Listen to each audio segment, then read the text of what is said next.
got more. Hold it.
We have 125 inside out. Oh, do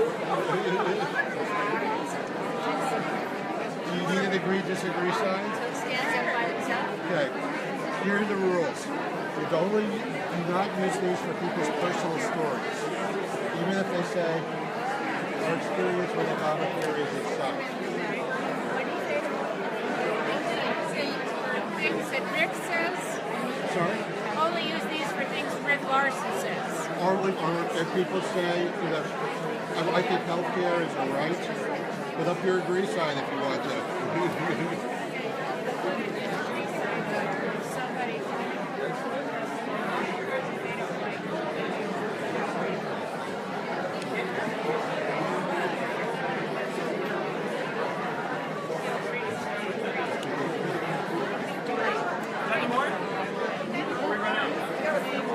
I think we ran out. I should go to real estate. We got this year. He combed his hair. I'm not surprised there's so many people here. I thought we needed more in high school. So do you all have an email action list that you send out to your members? Like this week, this bill's coming up, you can call them, or do you do anything like We that? mostly communicate by Facebook. And we do have an email feed about once a week where we do talk about important actions coming up that week in Congress. Because I'm on an indivisible mail feed. Well, they're very good.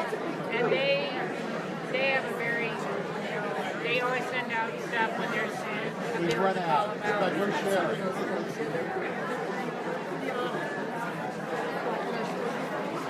No, Langley.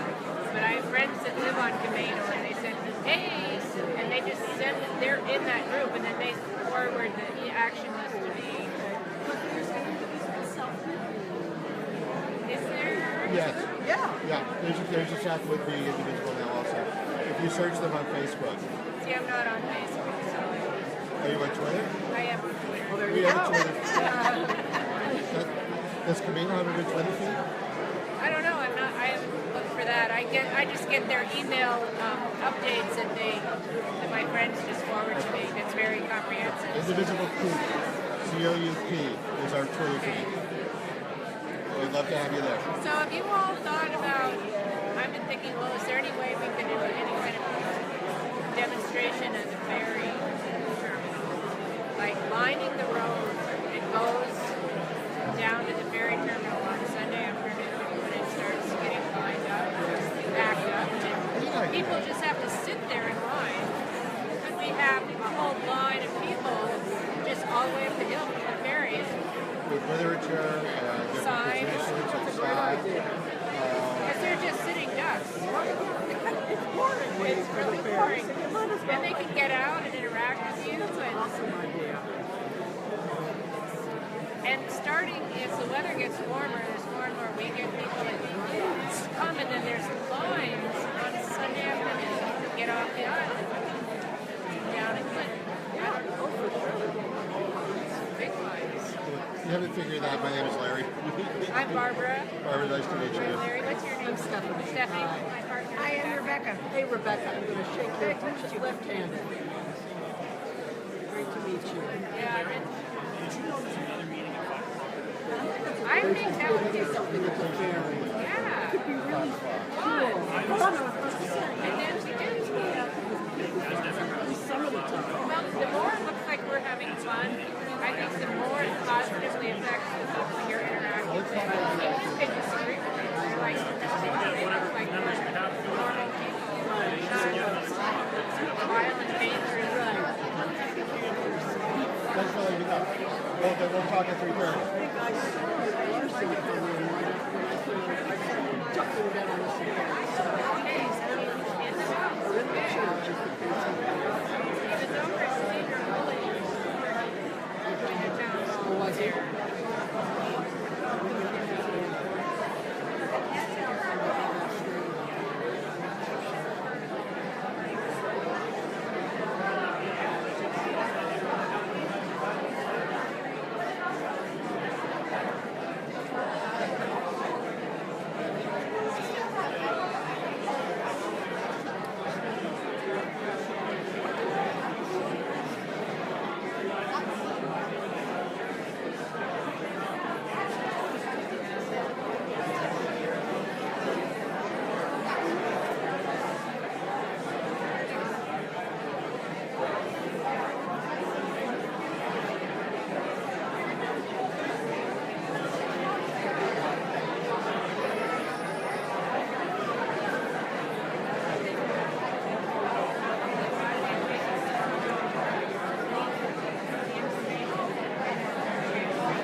weather's like. We do them as hard stop, but they're a really good idea. Right, yeah.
just waiting for Rick Larsen to come out. He's in the building. I actually just saw him.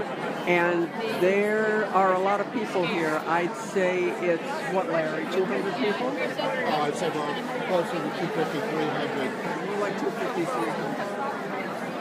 And we've been asked not to film attendance, so we're not. Get the film faces. So you'll see lots of backs and heads.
This will be a test. Test of the emergency broadcast system. This is only a test. Matt, I can't see your hands. Okay. So we'll test this again. My name is Rick Larsen, U.S. Representative, Washington State District 2. I need people against the wall in the back to indicate that you can hear me. A hand up means you can hear me? Okay, great. All right. Thank you for coming. See you later. Bye.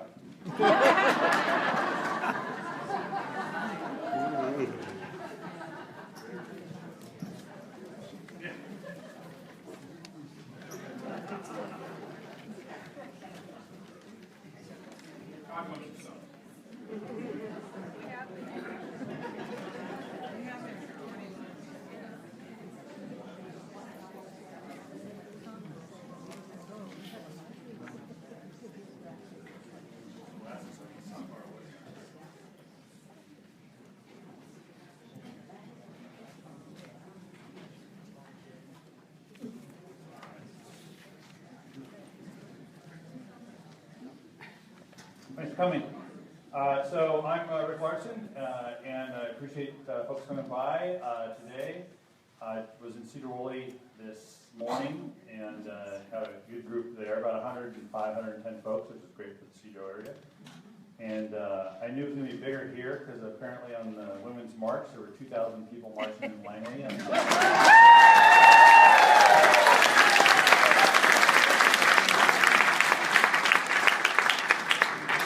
about 2,000 times the population of Langley. And so I figured we'd have a good time. So a couple of logistics. I believe I saw the signs for the restroom. They're down that hallway and to the end and then to the right for men and women. That's one thing. So, and feel free to get up at any time to go. Second, the way I run these is that I'm going to do about, it might be about 7 minutes to try to get through my talking points on the ACA. And then when we do Q&A, room this big is a little difficult to maneuver, but what I try to do is kind of move from one side of the room to the next, and then back again and back again. So I'm not going to like exhaust all the questions down here and then move over here and exhaust all the questions and then back. We'll do a couple here, we'll do a couple here, we'll do a couple here, and so on. Back and forth. That's how I do it. It works. It doesn't result in every question getting, it doesn't result in everybody getting to ask their question by the time it's over, but there tends to be, regardless of the subject matter in these town halls, tends to get a lot of questions asked. So so that's another part about how I want to do Q&A. That works for you all. I know some of you are video recording here, and that's fine. I want to make a point that a lot of folks probably came here not expecting to be on your video recording. So if you are video recording, stay focused on me, not on people asking the questions. They did not come here to expect you to record them. So stay off of them for their privacy's sake and focus on me. No problem. Oh, and then that's right. Then you got the agree, disagree signs. Anytime you agree with me, hold them up. Anytime you disagree, tear them up.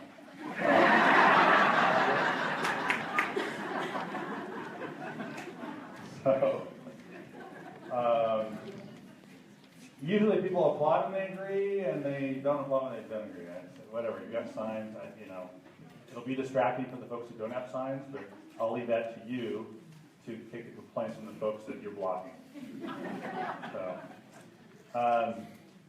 So I think from a logistics perspective, it's going to get 3 folks here helping me out. Mike Stanky is over here. Mike works for me and does Island County issues and some other things. And, Adam Lemieux is in the back, far back. Keep the hand raised. Folks can turn around. Way back in this corner is Adam Lemieux. If you stay there, that's where he's going to be. And then Lindsay Webb. Lindsay's back here as well. She's straight back, directly back from me. And Lindsay Webb. They work for me, the staff folks will be taking notes on the questions asked and the answers I give as well. And when there are questions asked that I don't know the answer to, of course, I'll take that down as well. It is entirely possible there will be questions I don't have answers to. And that wouldn't be unusual for me or for town hall. A lot of folks show up and expect these to be pop quizzes where I'm supposed to know the answer to because I did all the studying for the questions. I got to tell you, send the questions ahead of time so you can get an answer when I'm here. If you ask a question I don't know, you may have to wait until we get back to you later on that. So just so you know that's very possible it can happen as well. So those are some of the logistics. Is everybody okay with that on the how to do these things? Great. They don't have a lot of rules other than that. I mean, my rules are more to facilitate things. There's a guy, state representative, senator up in the Bellingham area today, who's also working part-time for the Trump administration down at town hall. And he had all sorts of rules that almost guaranteed that you couldn't get in the door. So, pretty crazy. So I like to not have a lot of rules, but I do that because I have an expectation out of you all that, for the most part, folks will be civil and ask questions, be firm. Along with it, don't try to talk across to each other as well. I've had folks show up at these town halls who don't agree with me, and that's fine too. I got to tell you, 7 years ago, I did a healthcare town hall at the baseball stadium in Everett, and 2,800 people were there. 1,400 people to yell at me, 1,400 to yell at the people yelling at me. No one there to really say, go, Rick, go. It's a little tough to manage that crowd, but try to focus your comments on me, because I won't be able to manage a crosstalk between people in the audience. So just can't do that. So if you do that, I'm shutting that down. Agree, hello, this, yeah. So that's good. All right. So finally, ACA. This is billed as an ACA Town Talk. There are other issues going on. I recognize that, and I am prepared to answer questions on those as well, or try to answer questions on those as well. When I first, this is my 6th town hall since middle of January. So for those who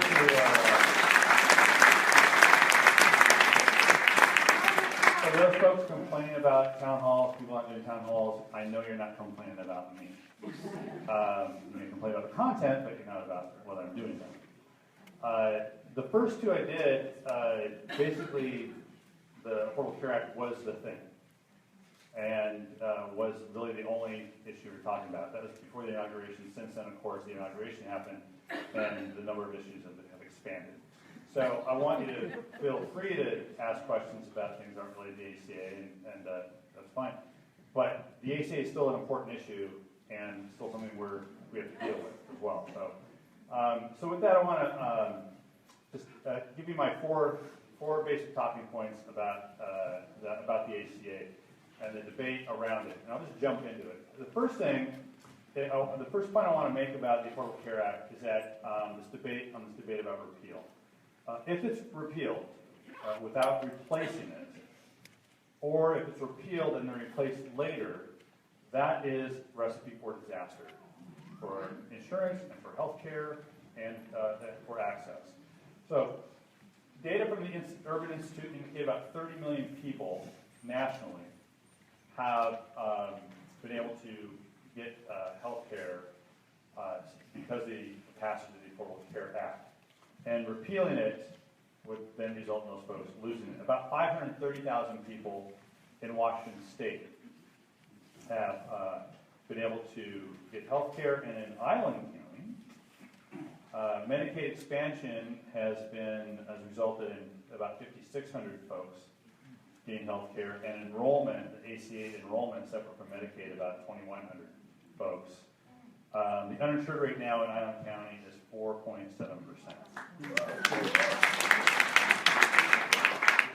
In Washington State, we've gone from about 15.8% to about 5.5% to 6%. So, congratulations to Washington State and our neighbors for making implementation happen. But so if we repeal without replacing, providers, healthcare providers, insurers, others have warned of absolute chaos in the insurance market. Premier Blue Cross told me that the threat of individuals losing subsidies to purchase health care would destabilize the healthcare market. And destabilizing the healthcare market is a fancy way of saying premiums will skyrocket. All right? Much like what happened in the 90s in Washington State. So that's just one aspect of it. Another aspect of destabilization in the market has to do with hospitals. Hospitals who had millions of dollars in uncompensated care, that is, providing care to the emergency room to uninsured folks, and then eating that cost because they're required to, hospitals are required to take folks in. Because of Medicaid expansion, a lot of that care has moved out of the emergency room and into doctors' offices and other healthcare providers' offices. And for that which is taking place in the emergency room, hospitals get reimbursed for that. And for many of our local hospitals, it's the difference between making $0 or losing money year to year to making a whopping 2 to 3% margin. Not even a lot. It's just not in the red. So that's what destabilization means. If they repeal without replacing, or repeal and wait or delay replacing, that gap is a destabilizing factor in the market. It has very real consequences for access to health care, most importantly. So as an example, Nelson from Langley, I assume it's a first name, Nelson from Langley told me that, quote, the Affordable Care Act removed the ability to deny someone insurance on the basis of a pre-existing condition, and his, quote, aging mother is finally insured for the first time in 11 years. So Nelson's not alone in the ACA story. Brings me to my second point about people. The ACA has benefited middle-class families, seniors, and families with friends or that is relatives or kids, sons, daughters on disability. So credits to Medicaid are going to hurt the middle class. Medicaid actually is about over half of reimbursement for nursing home care. And without it, families would be financially strained to pay for nursing home care for their parent. And as well, people like Nancy from Bellingham, she told me about how it impacts families that she works with. She said that she works with families who, quote, rely on Medicaid to avoid bankruptcy due to medical costs that come with caring for babies with disabilities. These families have their child and the child's disabled and Medicaid pays for that. So if you want to cut Medicaid, you want to get rid of Medicaid expansion and cut Medicaid like some Republicans have said they want to do by making Medicaid a block grant program, then you're going to end up with less money for nursing home care. You're going to end up with families potentially making choices between care and food, care and rent, major changes, major disruptions in their personal lives. For seniors as well, the Affordable Care Act makes prescriptions more affordable. So we haven't closed totally, but began the process of closing that donut hole, that cost, that out-of-pocket cost that seniors have for their prescription medications. In Washington State, about 75,000 Washingtonians have received about $73 million in medication help alone in 2015, about $1,000 per senior in 2015 that otherwise would have come out of their pocket, but for the passage of the Affordable Care Act. And so, again, very real cost to very real people. Deborah from Maple Falls up near the border, she and her husband required daily medication. And she wrote to me, said, quote, if we did not receive this assistance from my spouse, like reduced premiums, assistance with prescriptions, we would be living on the street.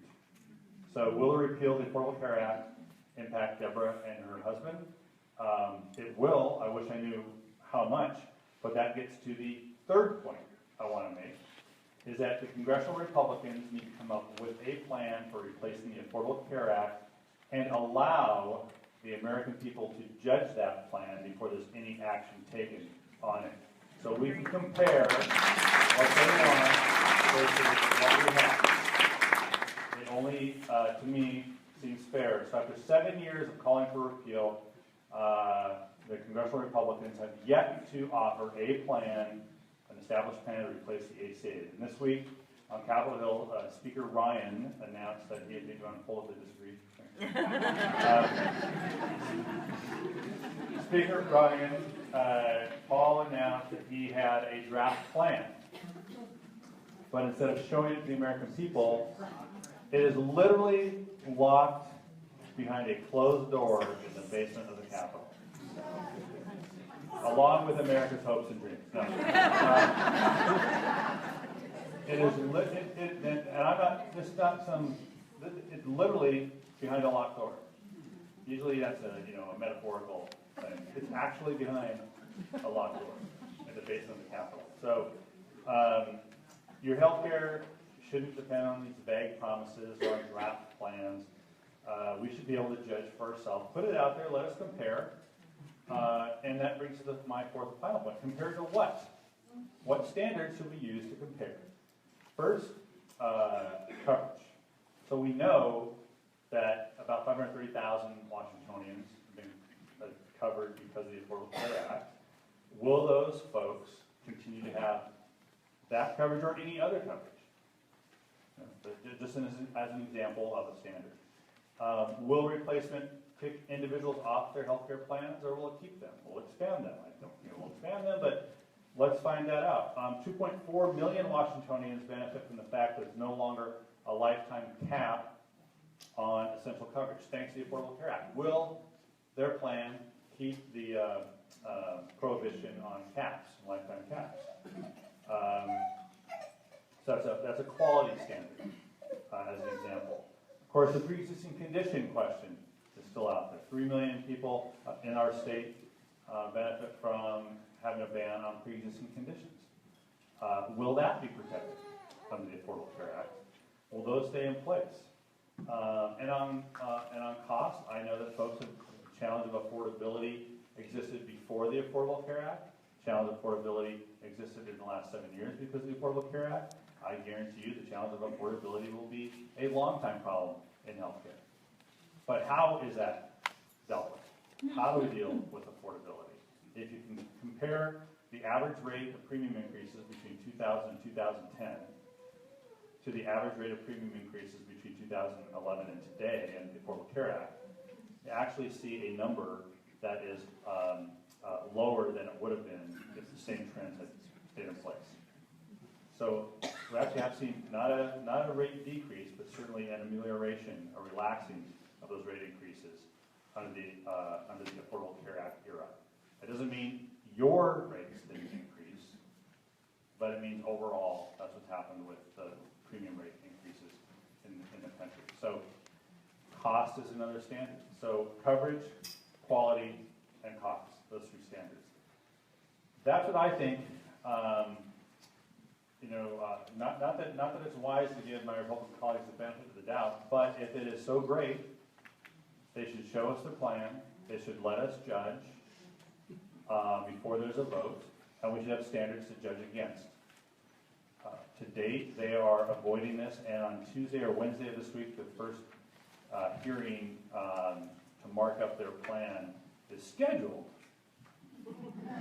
It's scheduled, but I don't know if it's going to happen or not. So the ACA debate is still a very live one, a very real one.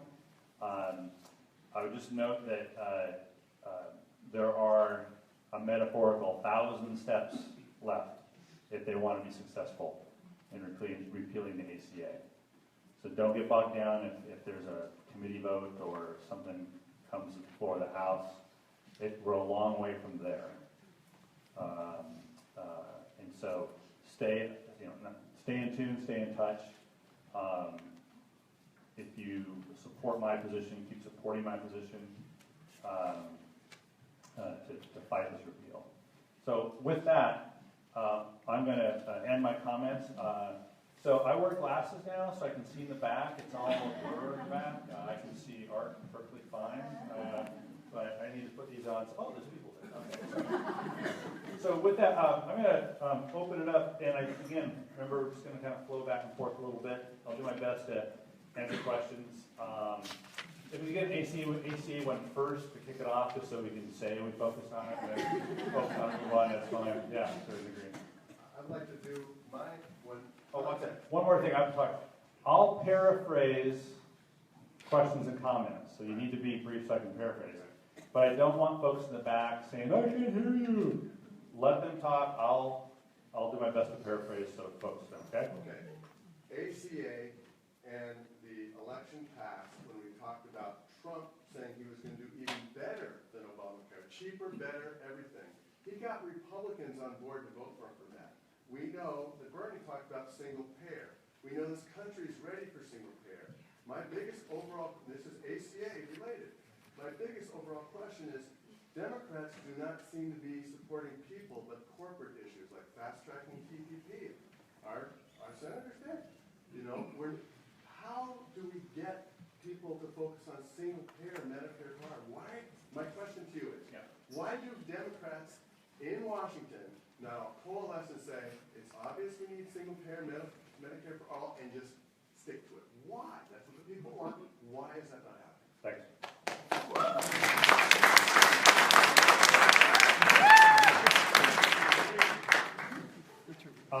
I don't mind applause. It's great. Try to keep that short too, because we're done at a certain time. So I think that. Oh yeah, I'm sorry. I didn't even do that. Sorry. His assertion was that people want a single-payer system and Medicare for all. Why don't Democrats do that? I disagree with your assertion that everybody wants it or that all Democrats want it. But I understand that's your position, that you want it, and others in this room want it. I would push back on the folks who want single payer now. I'm committed to the Affordable Care Act. A lot of blood, sweat, and tears went into that. President Obama put a lot of blood, sweat, and tears into that. It's working. It's bringing down the uninsured rate. It has, a physician talked up in Burlington about how he's seen health indicators go up in Skagit County for the people he serves. So a lot of good things are happening because of the Affordable Care Act. And the fight now is not whether we're going to replace it with Medicare for all or single payer. We might get there someday, honestly. The fight now is the Affordable Care Act going to survive? And that's where I'm going to choose to put my energy. And frankly, I think that's where the Democrats, not to get too much into politics, strategy, but where Democrats need to put their energy right now. I don't support a single payer system, but I've supported major changes to the healthcare system, and the ACA reflects a lot of those changes I've supported. That, by the way, that's not a new position. For those that's new to you, I've had that position for 16 years. So. Thank you very much for your honesty. Go ahead.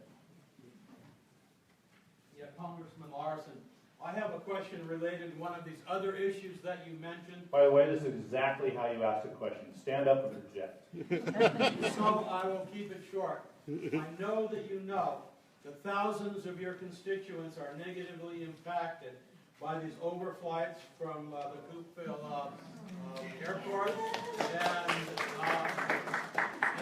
and I know that you tend to take the Navy's position on this, but I'm wondering if you would at least be willing to explore the possibility of other options. I mean, options other than using the OLF Coopville for these touch-and-go operations. Thanks a lot. I have looked at that, and there aren't a lot of other options to do that, largely because of costs for the taxpayer, which pays for these through the Navy, by moving those flights to other parts of the country. What the choice I've done is to have an action plan of 7 points that we continue to work on, including trying to get a hush house as part of the Navy EIS, including trying to get them to change their operations and how they do their flights out of OLF and out of alt field. Working on something called Magic Carpet. It's a technology solution that introduces technology to take some of the control out of the pilot's hands for doing carrier landings. That would result in fewer flights needed to get certified, fewer training flights to get certified to do carrier landings, resulting in fewer flights at alt and fewer training flights at alt and OLF, Coopville Outlying Field. So that's the approach that I've taken. Some folks have said that keep working on that. Some folks have disagreed with me. That's what we should do. Okay, thanks. Okay. Half here. I know you're very dedicated to the environment. Particularly, my question is about man-made climate change. Are you dedicated absolutely to doing as much as you possibly can to bring on renewable energy? And if so, are you willing to join the Climate Solutions Caucus, where a Republican and a Democrat come together and it grows and builds and we actually do something huge? I only support doing big league things. Not huge. They have to be big league. They got to be big league. So just last week it was announced that I had 100% voting record from the League of Conservation Voters. And a lot of those votes include both trying to fight, push back on Republican efforts to undercut environmental regulations and environmental protections, and some of those include votes to support advancing environmental protection and environmental regulations. Second, with regards to renewables, I would argue a very strong record supporting the tax incentives and the subsidies that go into the investing in wind and solar and other renewable energies in this country, and cutting those subsidies for oil and gas. And third, the climate solution, what's it called? The Climate Change Solutions Caucus? Climate Solutions Caucus. Oh, I asked him. Climate Solutions Caucus. Climate Solutions Caucus. Yeah, I'll look at it. There are a lot of caucuses in Congress, and there's the Renewable Fuels Caucus, and there's a lot of environmental-based caucuses, including it. I'll look at it. I don't know that it's necessary for me to be part of it to do the exact same things I'm doing now to support the fight on climate change, which it is man-made, it is caused by humans, and so we need to address it in that regard. One follow-up, and then go up here. Yeah, I do remember in a previous meeting, when I was with Citizens Climate Lobby, you said that if Republicans were willing to come on board with it, then you would be more willing to join. And it seems that in this caucus there are a number of Republicans, and a local one as well has joined. So, you know, I think things are moving slowly but surely, but we need to gain more impetus. Thanks.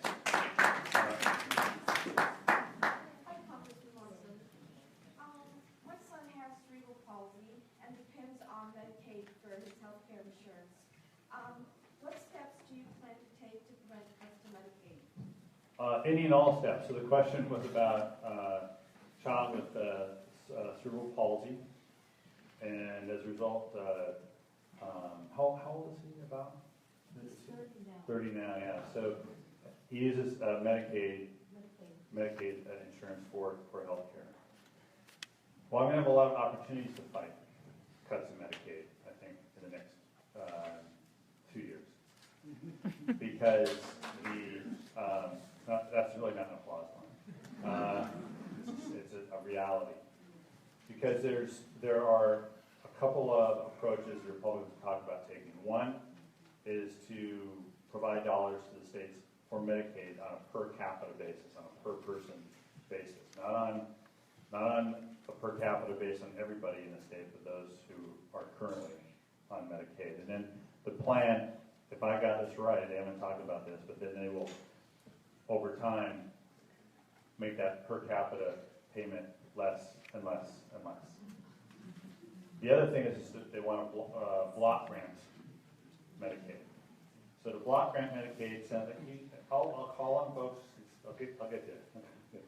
The other plan is that they want to block grant Medicaid. So it sounds great. Hey, we'll just give states a block grant, chunk of money for Medicaid. States will have total flexibility to do what they want.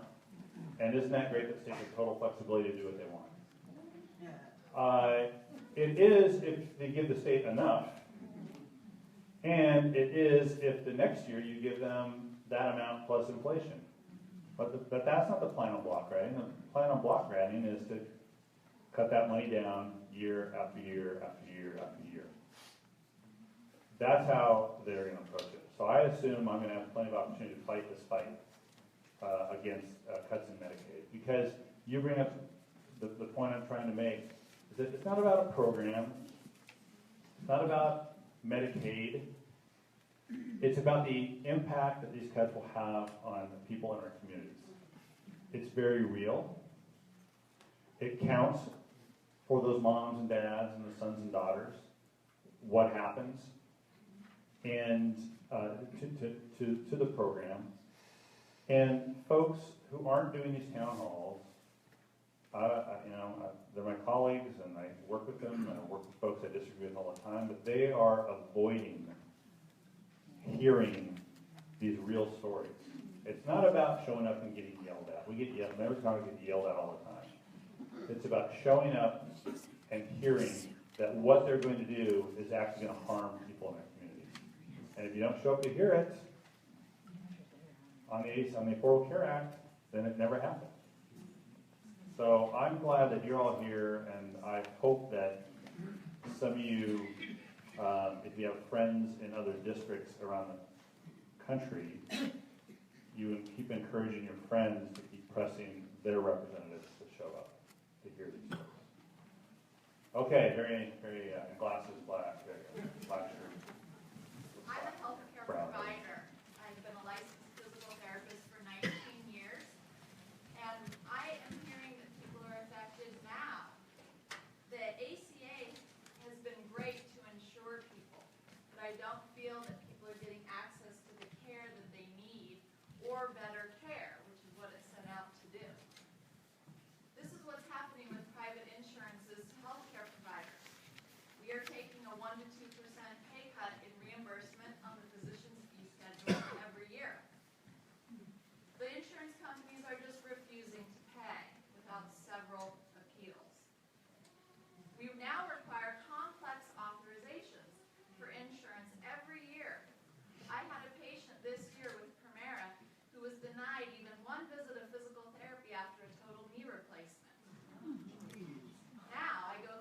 was that an ACA plan or was that a plan outside of the ACA? That was a Medicare Advantage plan. It's a Medicare Advantage plan, okay. The insurance I want to be clear as you're going through some examples. Some of these might be ACA related. Some of these may have nothing to do with the ACA. Some of them have nothing to do with the ACA, but the ACA is very specific on insuring people. Okay. Medicaid, I will take Medicaid, and then I won't get paid. And my patients know that I am seeing them pro bono because they are on Medicaid. I don't feel like the money is getting to the providers. How do we expect to recruit and retain physicians, healthcare providers, especially as the cost of education is going up? I have to tell my students, actually I don't even want them anymore, because they are going to pay so much for their education. They are going to never get paid enough to pay that back. It's cost prohibitive to be a healthcare provider right now, and I don't think anybody's talking about this. Everybody's talking about insurance, insurance, insurance, insurance, but how we get paid is becoming so incredibly difficult. How can we encourage people to go into healthcare if they're not going to be paid enough to pay for their education? Thanks. I don't know that thank you. I don't quite know how to answer that because there are examples, for instance, Washington State University has started a new medical school in order to meet the demand for healthcare providers that we couldn't fulfill because the University of Washington wouldn't create more slots in the medical school. So there are examples of the need to fill a demand that is getting well, the demand won't get fulfilled, but there are expanded opportunities for folks to become providers. I think what we see is like what happened at Swedish Hospital. We're expected to do more. You're seeing more procedures with less income, and the insurance companies are driving the way that healthcare is delivered. All right. Good. Thanks. I'll just take that comment. I don't have a Thank you for listening. long answer for you. I don't have a short answer for you. Appreciate it. On the aisle in blue, and then I'll come back over here. I wanted to find out how much the conversations are going on being able to access the healthcare, because I'm insured, but my son's a diabetic, type 1, and so insulin's really, really expensive, and that means out of the 4 kids that they have, one of my kids isn't getting the care that he needs because we're putting him on Cronin. So just a little bit of that out of pocket with the deductibles, the cost of the medications, how you can have insurance but not actually be able to use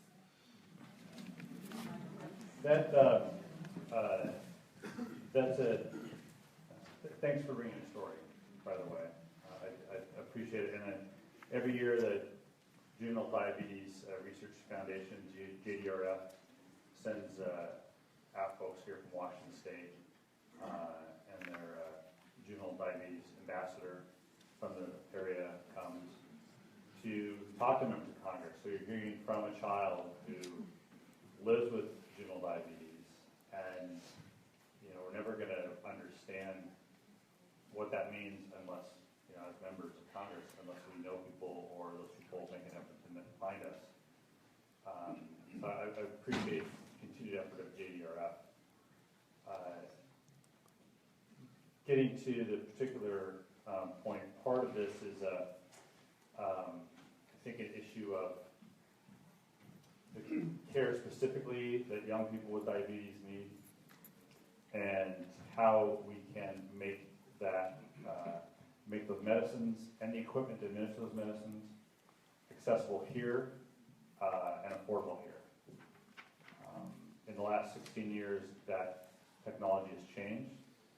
Europe is way ahead of us in that technology, and that is not a problem in Europe, and yet we have difficulty getting some of that equipment adopted here in the States because of our FDA.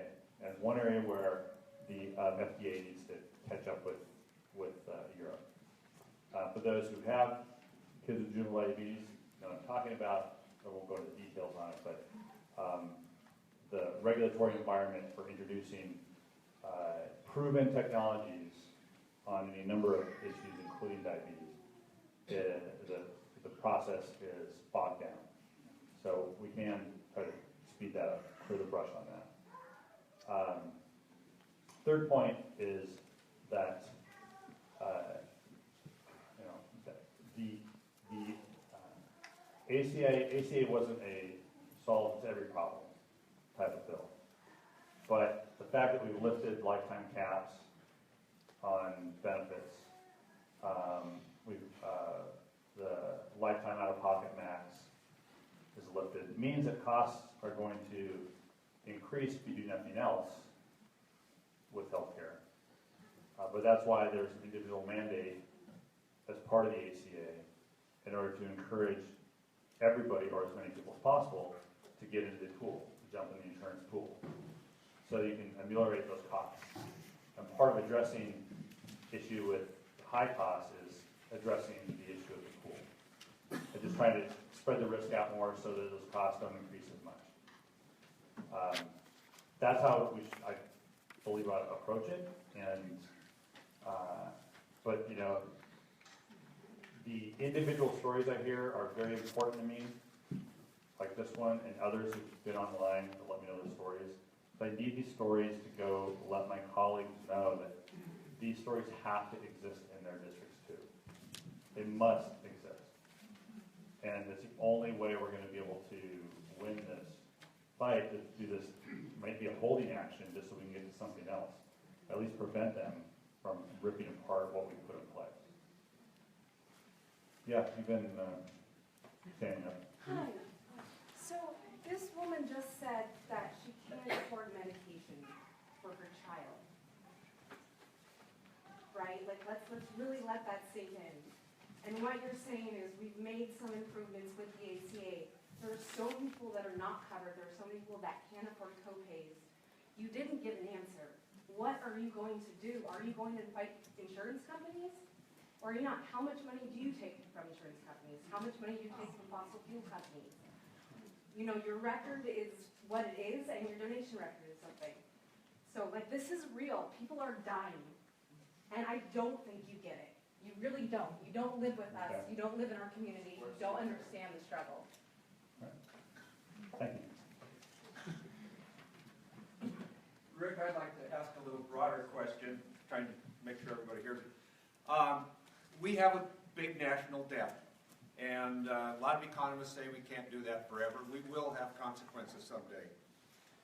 Where would you suggest, if you were president or emperor or something, that where do we cut, or do we increase revenue? Do we cut the defense? That's personally my choice. We spend 3 to 4 times as much as China does on defense. We spend many times more than the Soviet Union does.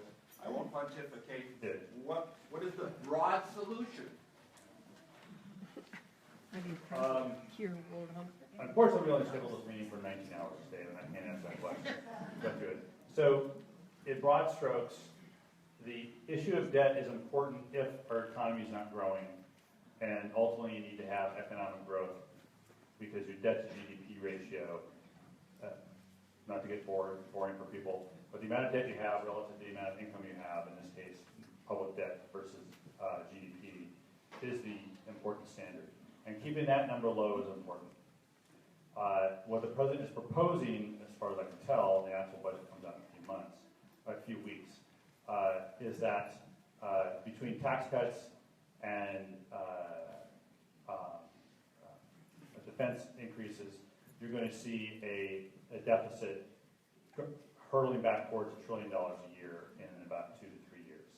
Instead of now it's in the neighborhood, $450 billion. Still a lot. I'm not suggesting it's not, but it's certainly less than $1 trillion. So what the president has proposed on the defense budget is unjustifiable, as I can see it. $54 billion increase in the defense budget. President Obama proposed a $33 billion increase in the budget, and this is what the current president is doing, is suggesting $21 billion more.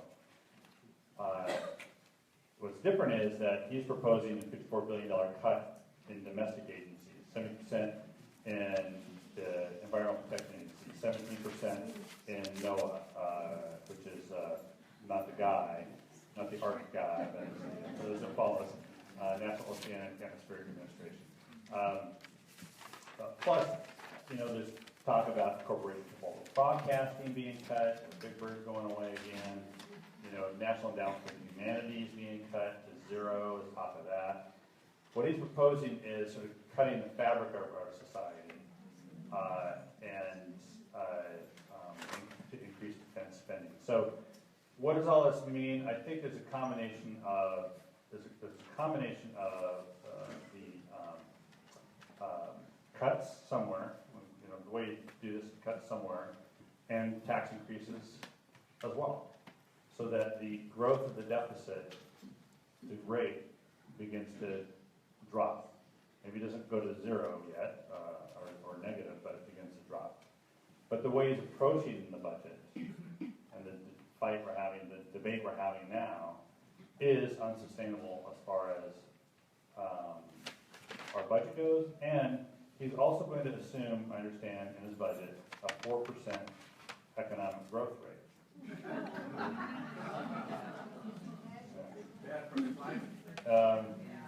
Well, it's not bad for the climate if it's growth in renewable energy, but it's not going to happen. It's not even a guess. It's what he wants. It's what I want. But his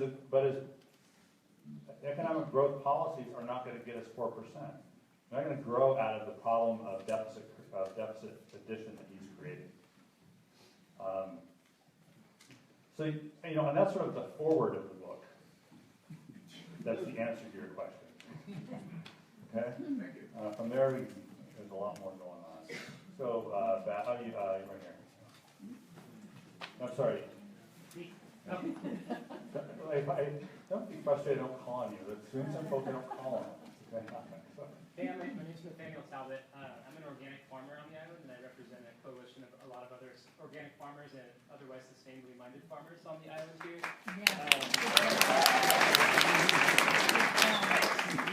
And we're becoming increasingly concerned, kind of verging on horror in some cases, about the potential increase of contaminated wells and potentially aquifers in our area from the firefighting foam.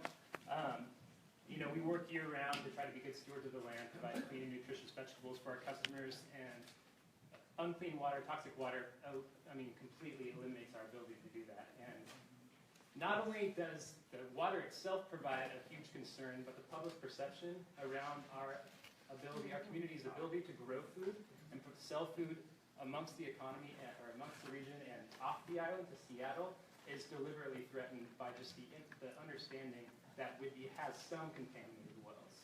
There was a recent Seattle Times article talking about it, and so the word is spreading. I urge people to read the comment section of that because it's terrifying. How some people view our community as a contaminated water source. People threatening not to shop at local restaurants anymore, let alone buy our produce. And so, essentially, if that reputation spreads, I think it's going to be a death sentence for the local agriculture economy here. I know you've been a staunch supporter of the Navy. I've read your 7-point plan on noise reduction. I find it woefully insufficient. Just to be clear, I'm not a staunch supporter of contaminated water. I know. Thank you. First of all, I want to thank you for coming. And thanks for your 100% record with the League of Conservation Voters. I know you are an advocate. However, I think your op-eds I've read and your 7-point plan, I think, fail to address the core issue, the root problem of both the noise and the contaminated wells, with just purely the frequency and number of flights that's happening in our area, and the increased risk of crashes and accidents, which then require the firefighting form to be used because of the increased flights. So my question for you is, what are you going to do to ensure that we all have clean water, not only for ourselves, but for the farms to be used? And secondly, how are you going to protect our community's local agricultural economy from a growing negative public perception that we can't grow clean food? Hear, hear.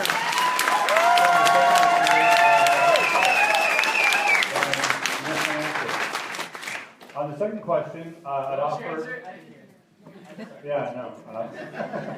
On the second question, I would offer that if you all have specific ideas about what I can do, specifically to dealing with that reputational issue, please, I ask you to email me specific ideas for that. Advocate Okay. for reduction of flights, please.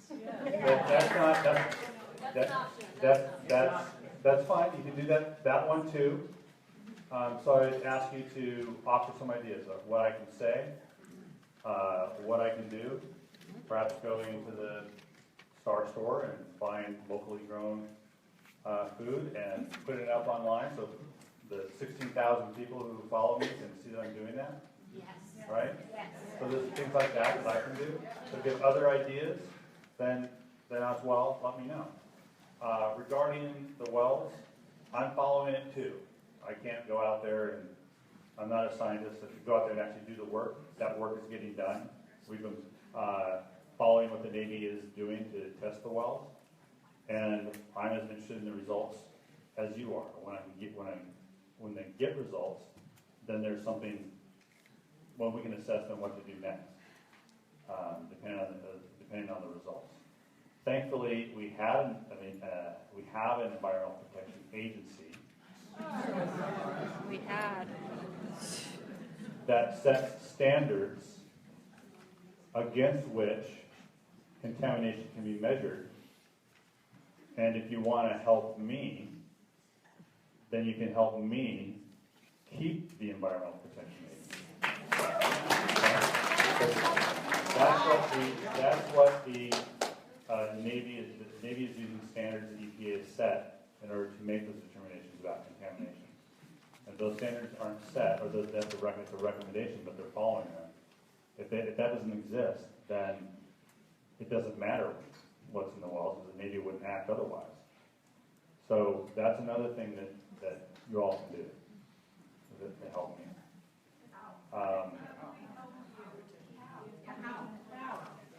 Well, I can go back and tell people that they applauded when I said we should keep the EPA. Or you can set a record for the number of individual communications to my office saying you do support the EPA. Right? Which puts you, so you need about 8,000 emails or letters to do that, if you want to set the record.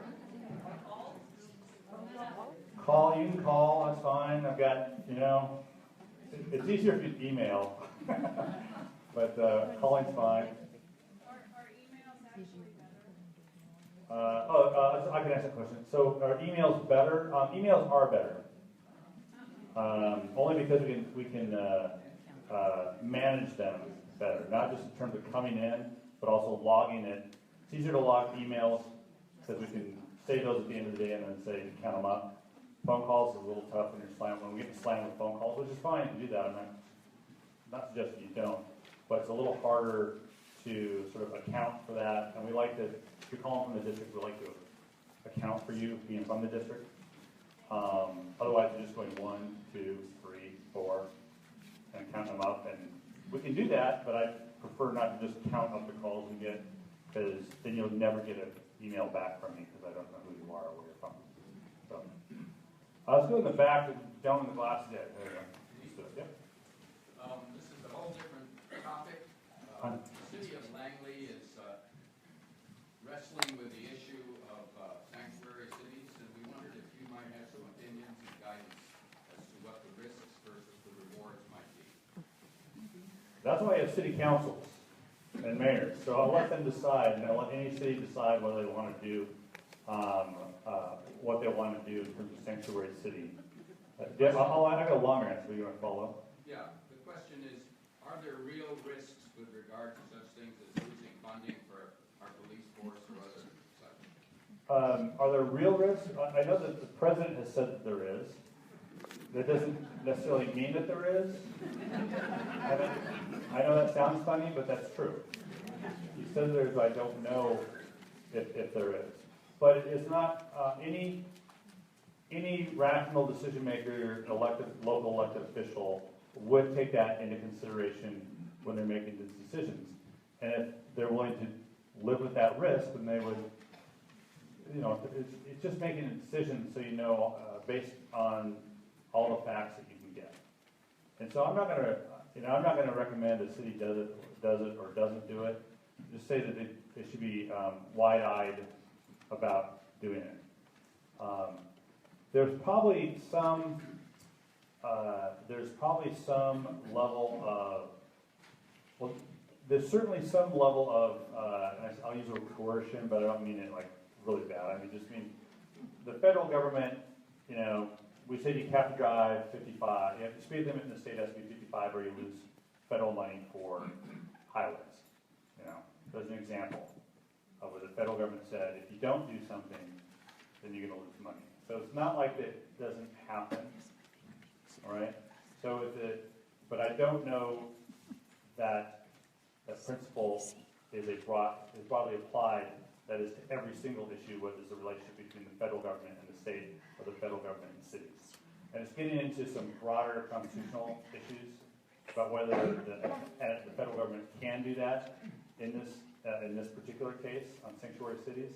And I don't know the answer to that. I'm suggesting that if you want to be the city to test it, just know what your risks are. I'd also say that Langley's probably not on top of the list that this particular president is focused on. I know. Someone said, "You mean we're not the center of the universe?" Of course you're the center.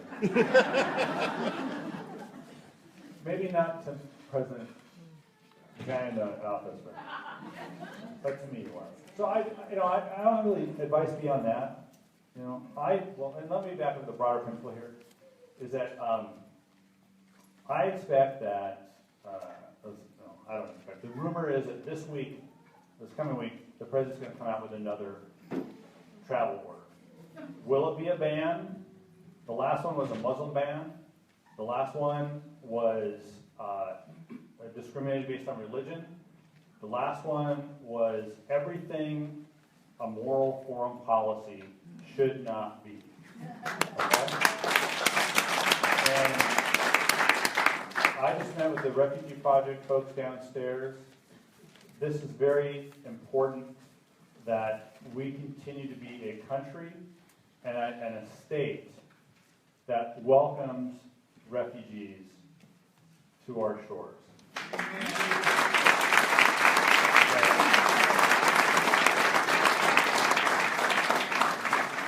The Statue of Liberty doesn't make exceptions.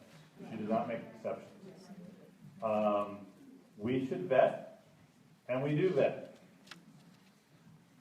18 to 24 months a person for refugees. That's just refugees. And for those who, like the president, try to make it sound like we just open our doors and anyone gets to come in who's a refugee, we need to shout those people down because they're wrong, either because they don't know or they do know and they're lying. So Washington's at the forefront. I want to commend Governor Inslee and Attorney General Ferguson.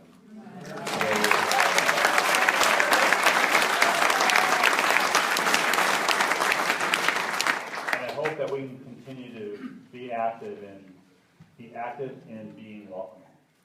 Congressman, one quick second. Somebody got a dog they had trained up to there by their car. It jumped over the fence, and there's a lady out there that would like help with whoever's dog it is. Okay, a dog. I think is that you, or you got it? All right, great. Dog is being taken care of. Me? Speaking of immigration, I've been hearing some very disturbing reports in the news about how people are being treated by Customs and Border Patrol agents when they arrive in our country. And I'm wondering if there is anything that Congress can do to ensure that when people arrive at airports that they are treated with dignity and respect.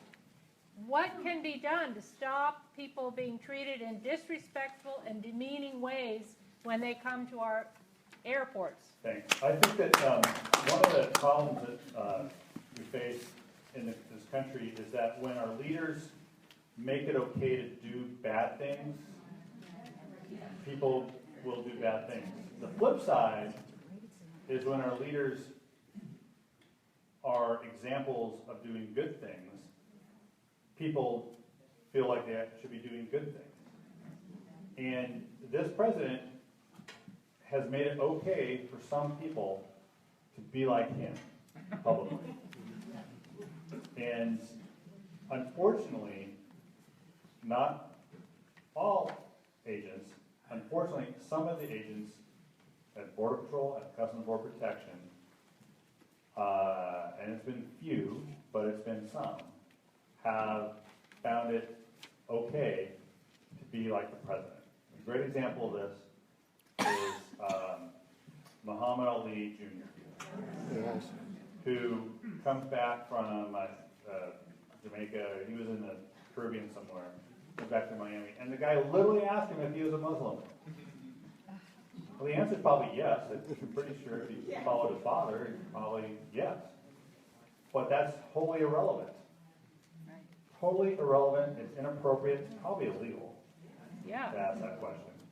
And I don't know why that agent asked that question. I have an idea about why he felt like he could. And so when it comes to the agents at Customs and Border Protection and Immigration, they do need to ask questions, but they have questions that they're supposed to ask for certain reasons. That's not one of them. And it's kind of easy to say, well, they need training and retraining, and we do. But these are examples that can come to Congress, so when we have hearings, whether it's on immigration or on the travel ban or anything else, not that, first off, we have to get hearings on this stuff. Those are questions that we ought to be asking the agencies and folks like Director Kelly, the head of the Department of Homeland Security, and ask them, are you giving direction to your agents now to ask these questions? And if not, why are they doing this? And what are you going to do to stop it? That's how you hold these folks, that's how you can start to hold these folks accountable for the folks that work for them. By the way, they work for you too. They work for you too. So that's, that's how Congress exercises oversight. Gerrymandering is one of the fundamental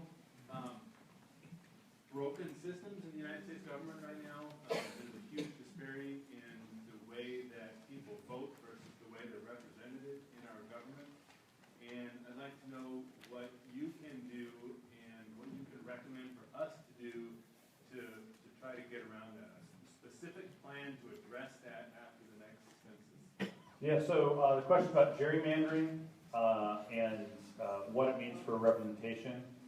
I don't know what the numbers were in 2016, but I know in 2014 there were more total Democratic votes in the House. In 2012 there were more Democratic votes for House members than there were Republican votes, and yet Democrats are in the minority.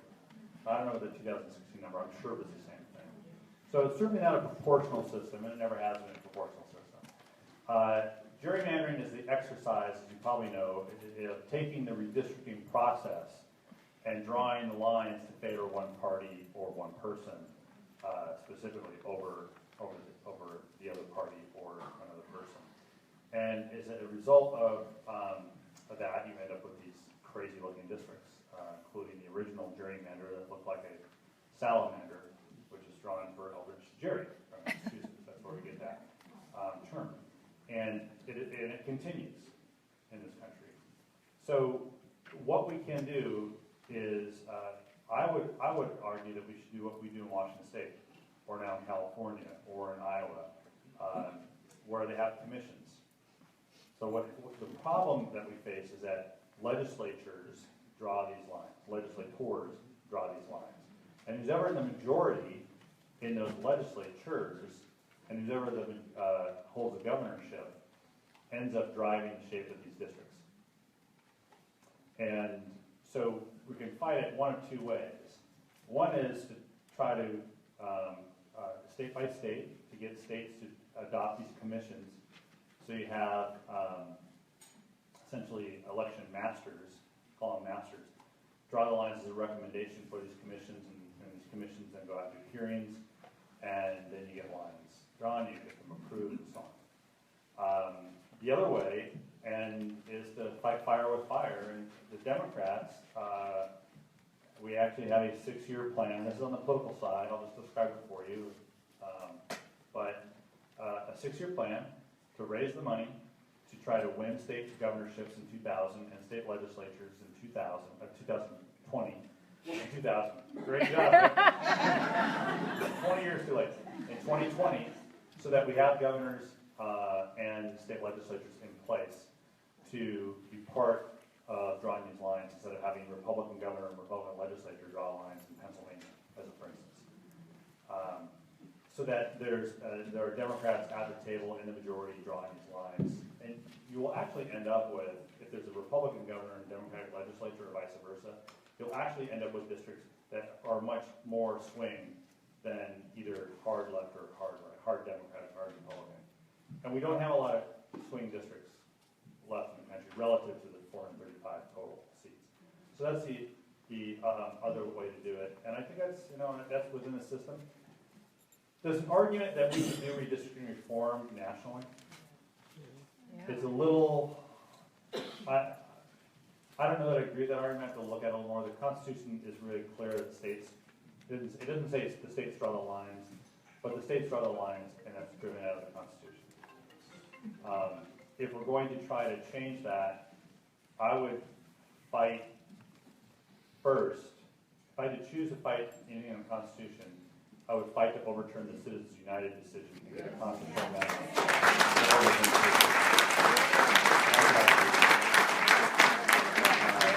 I put my energy in that, and then not rely, but I'd work then on the redistricting problem by trying to help in other states win governorships and state legislatures.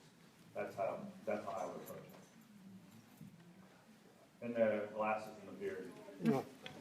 I qualify for two of those things. First, thank you for being here. Thanks for answering our tough questions. And thanks for fighting as hard as you are fighting to protect the progress we've made, such as it is, towards making health care right for all. With that, I'd like to see if I can exact a promise from you. At the moment... I promise I won't make any promises. That could be the second promise. First promise. As we're reading about it, the Republicans at the moment are divided between the far right wing who is trying to decimate our health care and a further right wing who's not happy with what the right wing is doing to decimate our health care. Meaning, so long as that division stays in place, the only hope that the Republicans have to repeal the ACA is to get moderate Democrats, a certain number, to peel off, to work with them, to compromise. What I want is your promise that under no circumstances will you agree to a Republican plan that would affect either coverage or benefits. And I bet that's a promise you can make. Let me clarify that. Do you mean coverage or benefits? You mean unless if it increases coverage, if it expand it, if it increases coverage and expands benefits, then you're there. Okay. Good. Then I'm with you. Yes, I promise. Great. Thank you. But you're next in the back. So, yeah, but I want you. But I want to clarify before I get there. What I think is probably just sort of gaming this out. You're right in your description about sort of the Freedom Caucus folks, the Tea Party folks fighting with what passes as establishment. I don't know what establishment Republicans are anymore. They yell less loud than Tea Party people, maybe. At some point, if this effort, and I hope it collapses under its weight, there are still issues with the ACA that have occurred.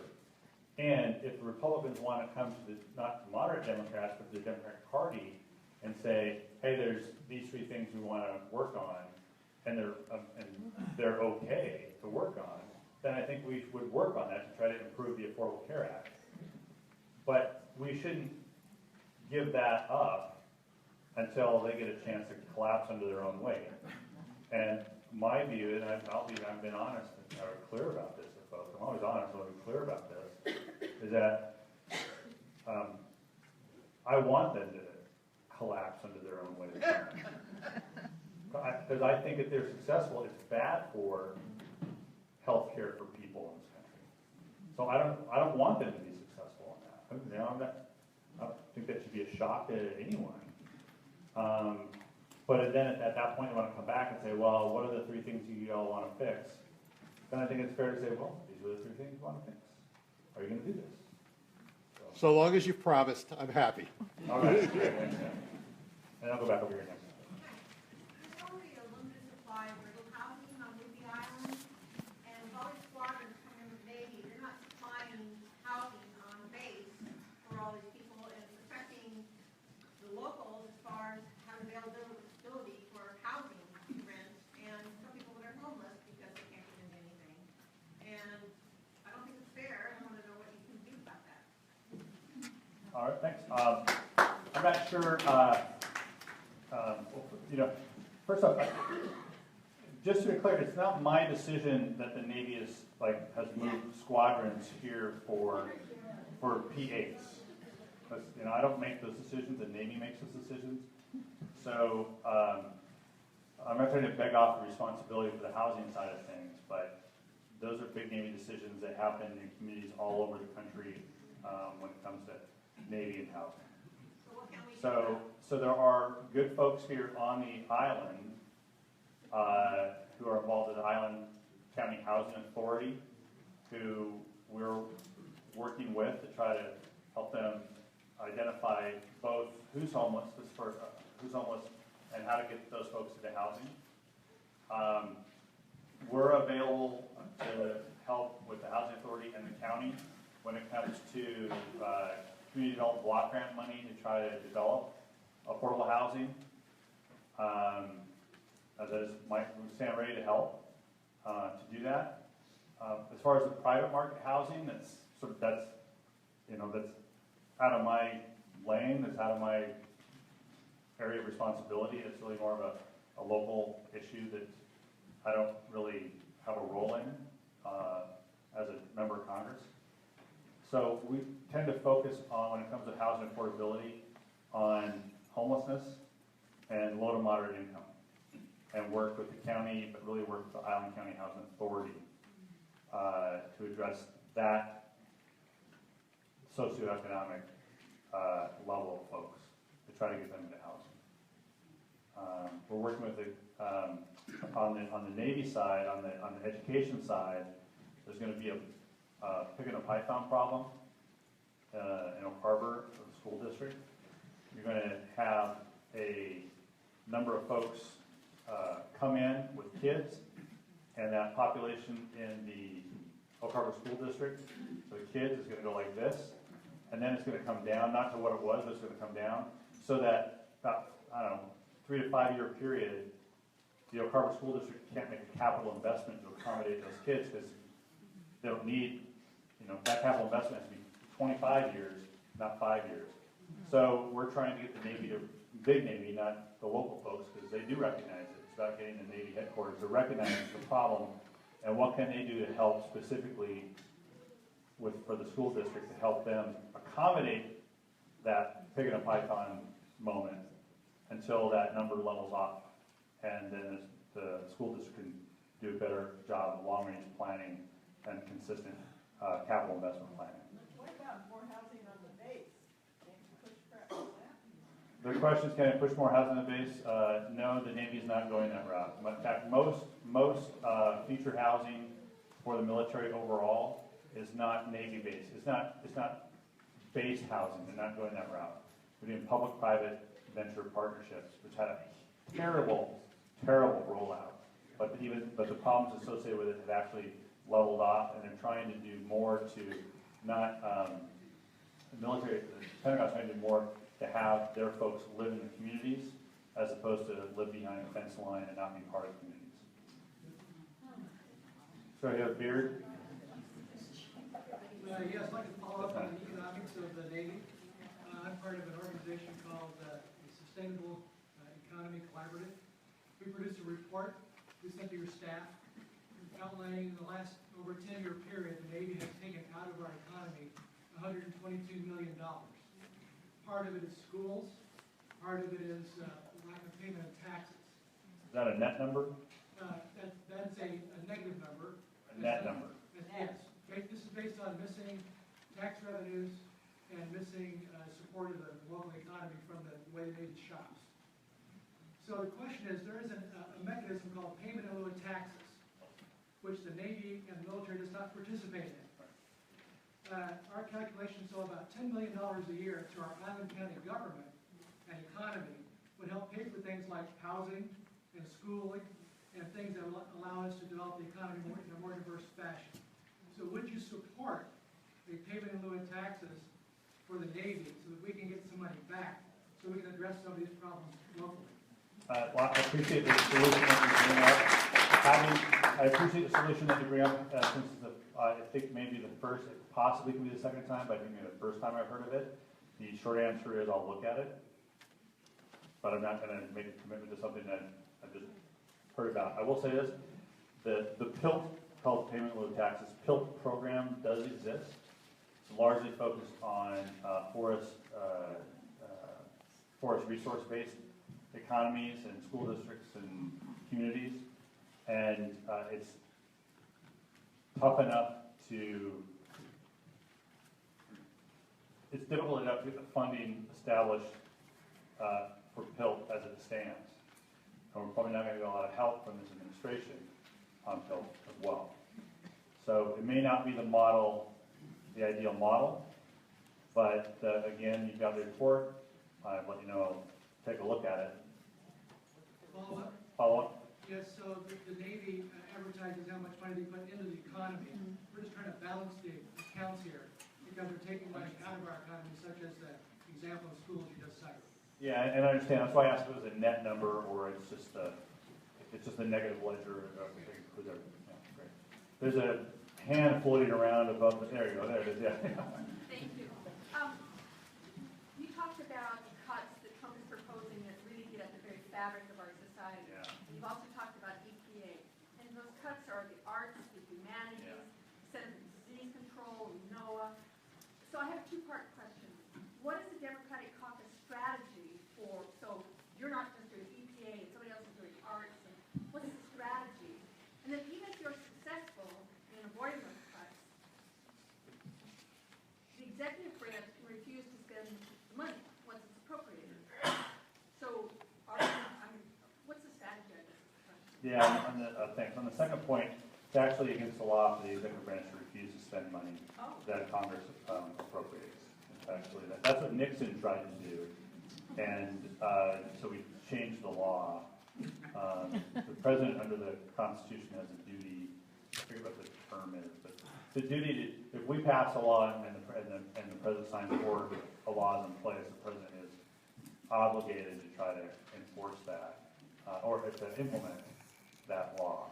That doesn't mean they have to enforce it. That's why you have like the Department of Justice backing out of the voting rights case in Texas, backing out of the LGBTQ and /transgender issue, Baptist issue in Virginia, backing out of that case.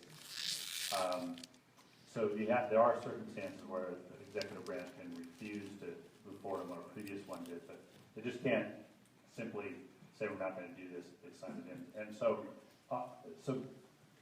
but I would not expect that whatever we come up with in a budget is going to totally reflect what Democrats believe a budget ought to look like. But I do think that there's enough resistance. I mean, so the budget comes out, actually, the budget comes out in a few weeks. Some of the stuff was leaked or talked about, and you have Republicans, some of the Republicans in the Senate, literally say, well, that's not going to happen. Right? There are some things that even this administration is proposing, I can't even say the word, this administration is proposing that is not going to stand the scrutiny of this Congress or any other Congress, regardless, because it gets to the question this gentleman had about the establishment right wing and the extreme right wing. this is a president who doesn't really have a party back to back him in the House or the Senate. And so it's going to be a matter of that those Republicans picking and choosing the issues which they're going to support on, which will be, if they get to an ACA repeal, I don't know that it will, cutting regulations and the tax reform. And after that, there's not a lot of agreement on other big issues between the president and the Republican majority in the House and the Senate. So and the budget is part of that debate. And I don't think we'll see cuts. I don't know what they're going to be, but I know the international aid budget. They're proposing to make a 30% cut in the State Department and USAID. Yeah. Anybody know what the budget for State Department USAID is? About $50 billion. Right? Some people say it's 25%. Some people say it's 25% of the entire budget. It's not. It's about 1% of the entire budget. And so, I didn't say million days. And they came out and said that's not going to happen. We're not cutting the State Department budget. So we're a long way from. Part of the strategy is to let them fight, while we also ensure that we have what we want to do, and we will. We will. All the way back. Thank you, Congressman, for coming, especially in light of the fact that many of your colleagues chosen to do these town hall meetings behind Facebook, behind some of the screen, and not come in person. So thank you for being courageous enough to do that. I would like to know, many of your colleagues, predominantly on the Republican side, continually spout that regulations are job killers, they're the bane of society, et cetera, but they never offer specifics.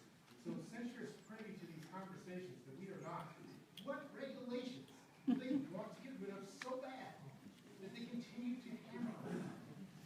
Is it the environment? Is it because that's so much shit? What is it? I go down the list. There's nothing private about it. They're actually going through right now and using the Congressional Review Act, the CRA, you'll hear about it, to go back, I think they can go back up to 6 months, and any regulation that's been approved in the last 6 months is subject to this CRA, Congressional Review Act, which requires only a majority vote in the House and the Senate to repeal. So they're actually going through right now, and we can find the list of the bills, the rules that have been repealed, but the things like, workplace safety. The things like whether or not your broker or your financial advisor should have your best interest in mind or the company's best interest in mind. The one that the mountaintop clearing, so mining companies can mine all the way up to the stream side. These are the things that they are repealing in terms of regulations. None of which, I think, have documented one job being created, although I'm sure the president will, in fact, take credit for any job being created by anything. You laugh. He is taking credit right now for jobs he had nothing to do with. And he's going to point to these regulations as assisting in that effort. So the list for the CRA, you're privy to these conversations as much as I am. These are bills being debated on the floor of the House and being voted on and passed and going to the Senate and passing. It's not secret. They're wide open about it. And another reason why these elections matter. Ma'am? Thank you for coming to start with. I would stand up, but I can't. Several questions. This happened because I was refused medical insurance because of pre-existing condition. If the ACA goes away, more of you will look like this. Not a good thing. My questions are two-pronged. What is the Democratic Party and you specifically